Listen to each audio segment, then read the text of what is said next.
부흥으로 사는 성도라고 하는 제목으로 말씀을 나누고 함께 기도하는 시간을 가지려고 합니다.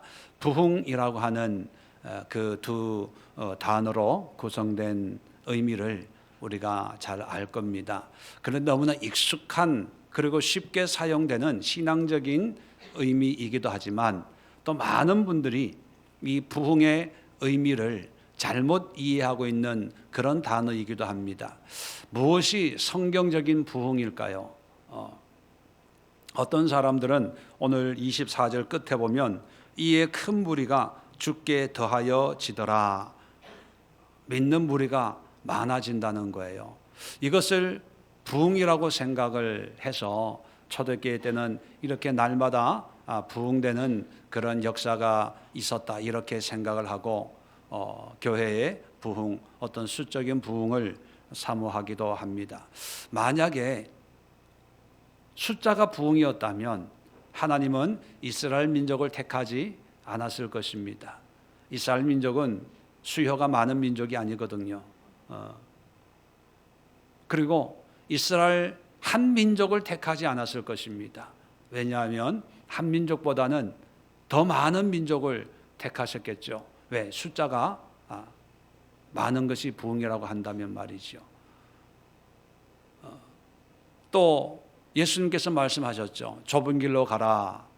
그런데 좁은 길로 가는 사람들은 많다고 그래요? 적다고 그래요? 적다고 그럽니다. 그렇다면 예수님은 부흥을 위해서 넓은 길로 가라 그렇게 말씀하셨을 것입니다.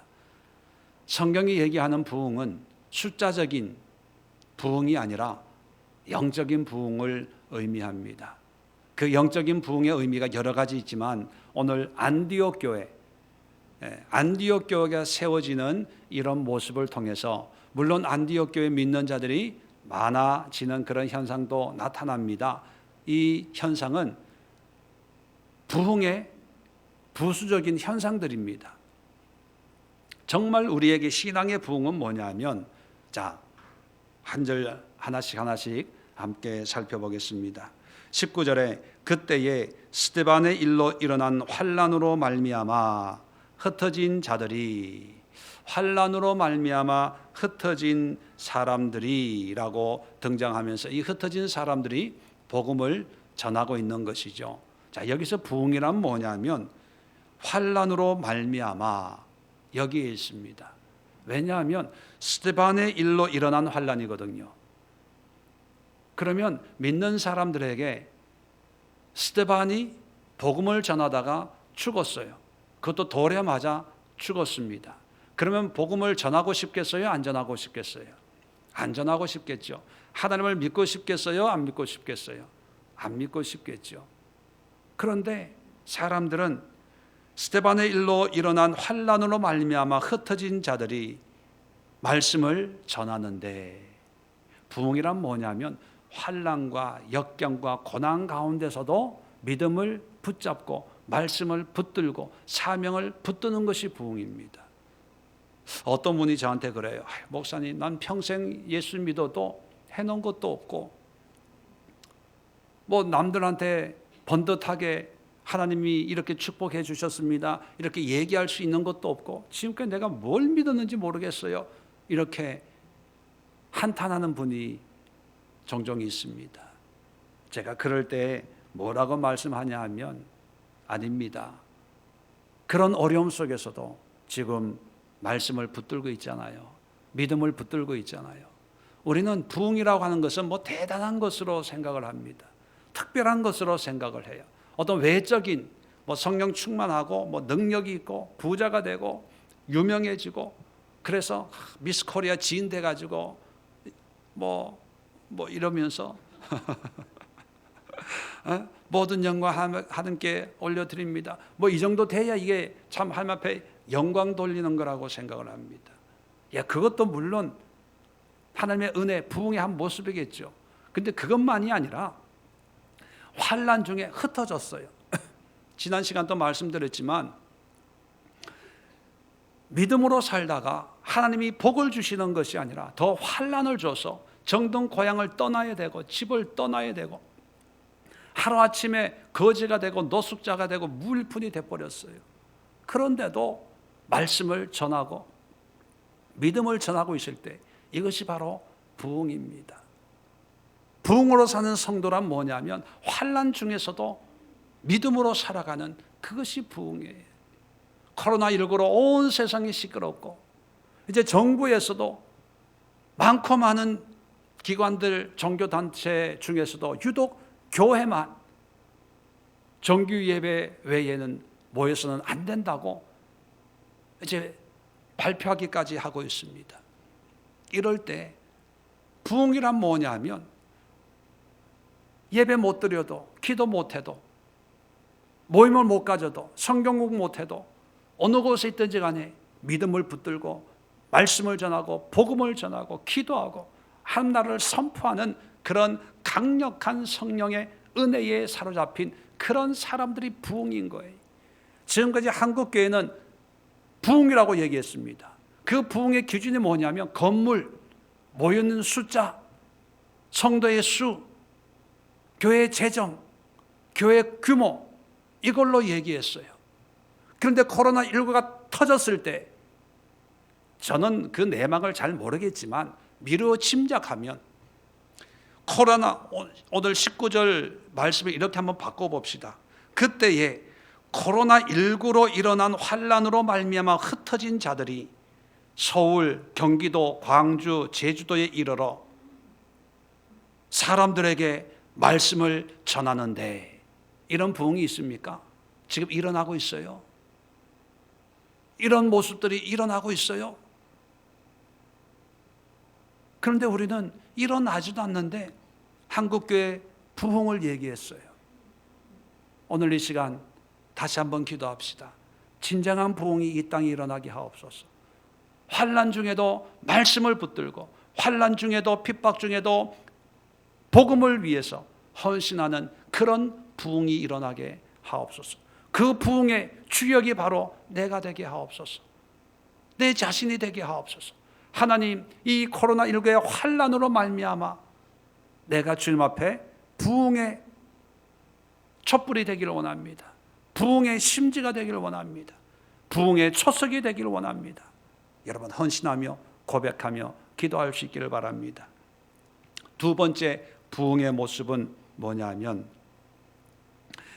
자 흩어져서 말씀을 전합니다. 20절에 그 중에 구브로와 구레네 몇 사람이 안디옥에 이르러 헬라인에게도 말하여 주 예수를 전파하니. 자 19절 위에는 유대인에게만 말씀을 전하는 사람들이 대부분이었습니다.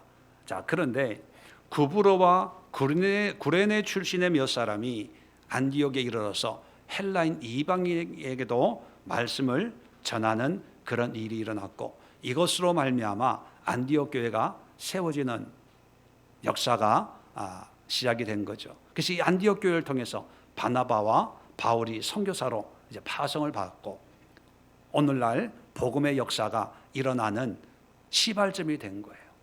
자, 그런데 이런 안디옥 교회의 시작이 어떤 사도들이나 뭐 믿음 좋은 이름이 있는 그런 사람들에 의해서 세워진 것이 아니라 구브로와 구레네 몇 사람이, 구브로는 뭐냐면 지금의 아프리카 구브로는 사이프러스라고 지금의 레바논 앞쪽에 있는 섬입니다. 터키 및 지중해의 레바논 이 앞쪽에 있는 섬나라예요. 거기에 있는 사람과 구레네라고 하는 것은 여러분 구레네 시몬 잘 알죠? 그 시몬의 고향인데 이건 아프리카 지금의 리비아 아프리카 제일 북쪽에 있는 그 지역에 있는 한 도시입니다. 뭐냐 하면 유대인 본토 박이 사람들이 아니라 이방인들이에요. 이방인 이름도 없어요. 이런 사람들이 이방인에게 복음을 전하는 거예요. 전하라고 얘기도 안 했는데 복음을 전하는 거예요. 우리는 대단한 사람이 복음을 전하고 특별한 사람이 뭔가를 하고 교회를 세운다고 생각을 합니다. 그런데 이름도 없는 무명의 사람들이 하라고 하지도 않았는데도 이방인들에게 복음을 전해요. 여러분, 이것이 부흥입니다. 부흥 강사가 부흥회를 인도해서 부흥하는 것도 부흥이지만 아무것도 아닌 나지만 내가 받은 은혜를 내 주변에 있는 사람들에게 그냥 전하는 게 이게 부흥이에요. 부흥회가 믿는 사람들이 모여서 유명한 강사를 통해서 불러 하면서 은혜 받는 것도 부흥회지만 평범한 보잘것없는 내가 보잘것없는 사람들 앞에서 내가 받은 은혜를 나누고 말씀을 전하는 그것도 부흥회예요. 부흥해서 은혜 받고 능력 받았다고 하는 그것도 부흥이지만 보잘것없는 나를 통해서 별 볼 없는 사람들이 나도 한번 믿어볼까? 교회 한번 가볼까? 그런 예수님 나도 한번 알고 싶은데 이런 변화가 일어날 때 그것이 능력이고 은혜고 하나님의 축복이라는 거예요. 하라고 하는 것만 하는 것이 아니라 자발적으로 하나님의 은혜의 도구로 쓰임받는 거예요. 그럴 때 기적이 일어나는 겁니다. 이 시간 기도할 때 틀에 박혀있는 그런 삶의 영역을 벗어나서 어제도 말씀했죠. 사마리아 성에 이르러 복음을 전하고 그 성에 큰 기쁨이 있더라. 부흥이란 뭐냐면 평소에는 보지 못했던, 평소에는 생각도 못했던 그런 지역이나 그런 사람들에게 복음을 통해서 그들에게 믿음을 전해줄 때 그것이 부흥입니다. 믿는 사람들이 아무리 부흥회를 백날 천날 해보세요. 자기들만의 잔치 천국이 되고요. 이제 내성이 생겨가지고 부흥회만 찾아요. 부흥 집회만 기다립니다. 은혜 받는다고.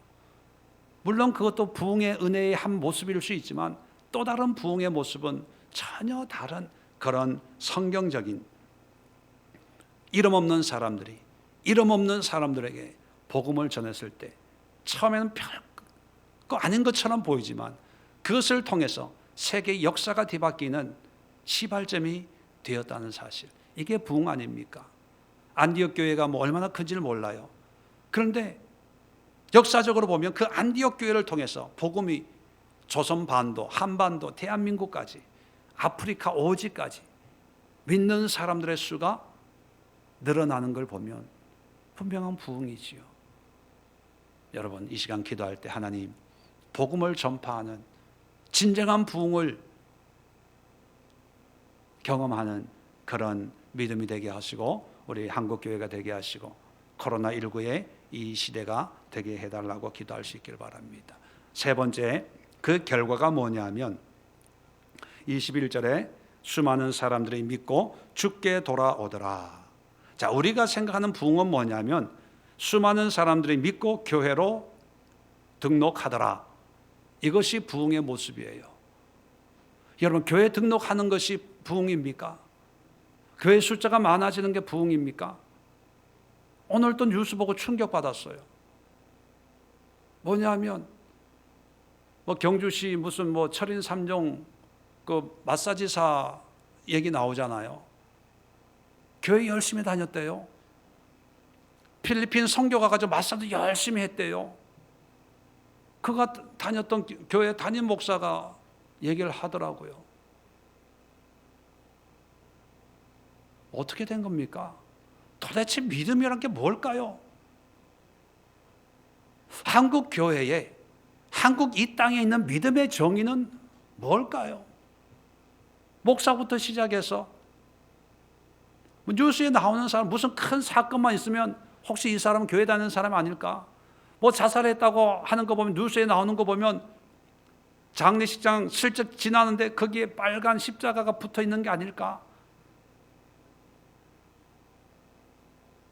사기치고 재정, 금융 이런 거 보면 다 교회 다니는 사람들이에요. 왜 이럴까요? 이유가 뭘까요? 뭐가 문제가 있어서, 물론 숫자적으로 확률적으로 예수 믿는 교회 다니는 사람들이 많다 보니까 뭐 문제 있는 확률도 많을 수는 있습니다. 뭐 편하게 생각해서. 그런데 우리가 신앙인이라고 하는 것은 세상 사람들과는 달라야 되지 않겠습니까? 확률적으로 코로나19와 같은 이런 확진 현상은 확률적으로 뭐 예수 믿는 사람들이 많으니까 기독교인이 확진 받을 확률은 좀 높다고 볼 수가 있죠. 이거 무작위니까 우리가 뭐 사람 임의로 물론 조심은 하지만 어떻게 할 수 있는 건 아니니까. 근데 범죄라고 하는 것은 다른 영역이지 않습니까? 비리라고 하는 것은 일반적인 모습이 아니잖아요. 그런데 이런 모습들이 자꾸 드러나고 있는 것을 보면서 그동안에 우리가 생각했던 믿음, 부흥, 은혜, 신앙의 정의를 다시 한번 점검해 봐야 될 그런 시국이 아닌가 그런 생각을 하면서 부흥이란 뭐냐면 주님께로 돌아오는 거예요. 주님께로 돌아오지 않고도 교회를 얘기할 수 있어요. 믿음을 얘기할 수 있습니다. 기도를 얘기할 수 있어요. 은혜를 얘기할 수 있어요. 왜? 지식적으로. 주께 돌아온다는 것은요, 내 삶이 바뀌는 거예요. 내 고집이 꺾여지고 내 생각이 꺾여지고 주님의 말씀으로 돌아오는 거예요. 그게 주께 돌아오는 거고 그것이 부흥이고 그런 사람들이 날마다 주께서 더하여 그런 사람들이 늘어나는 것이 부흥이지 교회에 등록하는 그 숫자가 많아지는 것이 결코 부흥이 아니라는 것입니다.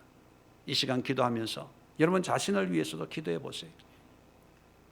내가 지금 이 기도하는 이 시간이 내 삶이 주께로 돌아와서 나와 함께하는 예수님과 친밀한 관계 속에서 드리는 이 기도 시간인지 아니면 나의 원함을 위해서 내 문제가 힘들고 어려우니까 뭔가 옆집 아저씨에게 부탁하듯이 하나님 도와주세요. 하나님 도와주세요. 그런 기도하러 왔는지 한번 점검해 보세요. 하나님이 원하시는 것은 내게로 돌아와라. 너의 삶이, 너의 생각이, 너의 마음이 내게로 돌아오기를 나는 바래. 그게 하나님의 마음이거든요. 한국교회를 위해서 기도하시고 세계교회를 위해서 기도합시다. 건물이 아니라 어떤 조직이 아니라 단체가 아니라 예수께 돌아와서 주님만 바라보고 주님의 말씀에 순종하고 주님께만 영광 돌리는 그런 진정한 부흥의 역사가 이 땅에 있게 하옵소서. 자, 네 번째 부흥의 모습은 23절에 보니까 이제 바나바가 안디옥에 가서 그들에게 이렇게 얘기합니다. 하나님의 은혜를 보고 기뻐하여 이제 주께 돌아오는 사람들을 보고 얼마나 감사했겠어요. 이방인들이 예수를 잘 믿으니까. 자, 그래서 모든 사람에게 굳건한 마음으로 주와 함께 머물러 있으라. 여러분, 은혜는 한번 받을 수 있어요.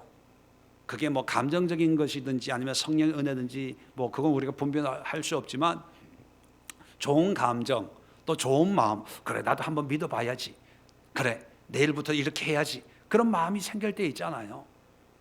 자, 그런데 이것이 그때뿐이면 아무 의미가 없다는 거예요. 옛날에 내가 이런 은혜 받았어, 예, 좋은 거예요.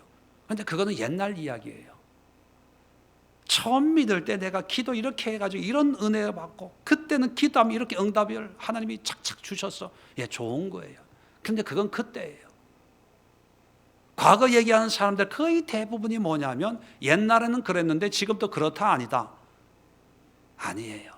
지금도 그런 사람은 옛날 얘기할 필요 없죠. 지금 얘기하면 되지 뭐. 꼭 옛날 얘기하는 사람들이 지금은 그렇게 못하고 있는데 옛날에는 내가 그랬으니까 나 뜨문뜨문 보지 마라. 이래도 나 무시하지 마라. 그런 의도를 가지고 이야기할 때가 많습니다. 근데 오늘 성경은 뭐냐면 옛날 얘기하지 말라는 거예요. 거기에 머물러 있어야 돼요. 머물러 있어야 돼요. 그런 은혜를 유지해야 된다는 거예요. 이게 부흥이에요. 뭔가 새로운 것을 찾고 능력을 받고 이것도 부흥의 의미가 될 수 있죠. 그런데 첫사랑을 회복해라. 하늘 주신 처음 은혜를 그대로 유지하는 것도 이게 부흥이에요. 그래서 계시록에 첫사랑이 어디서 떨어졌는지 확인하고 그 첫사랑을 회복하라는 거예요. 다른 거 새로운 거 자꾸 찾지 말고. 바나바도 은혜 받고 있는 사람들에게 머물러 있어라. 유지해야 된다는 거예요. 아마 자기도 경험을 했겠죠. 은혜라는 게 한 번 받았다고 영원하지 않다는 거. 믿음이란 확신이 있다고 해서 영원히 가지 않는다는 거. 그러니까 바나바가 와가지고 그 사람들에게 주와 함께 굳건한 마음으로, 쉽게 우리식으로 표현하면 마음 단디 먹고 이런 뜻이에요. 세상 우습게 보지 말고, 네가 지금 이렇게 얘기하지만 네 마음도 연약한 갈대야. 그러니까 마음을 단단히 먹어라. 그러면서 어떻게 먹어야 되냐면 주와 함께 머물러 있으라. 떠나지 말고, 변절되지 말고, 딴 마음 먹지 말고 이 마음을 꼭 붙잡아. 그게 부흥입니다. 그게 은혜예요. 그럴 때 안디옥 교회를 통해서 하나님이 역사하셨다는 것이요.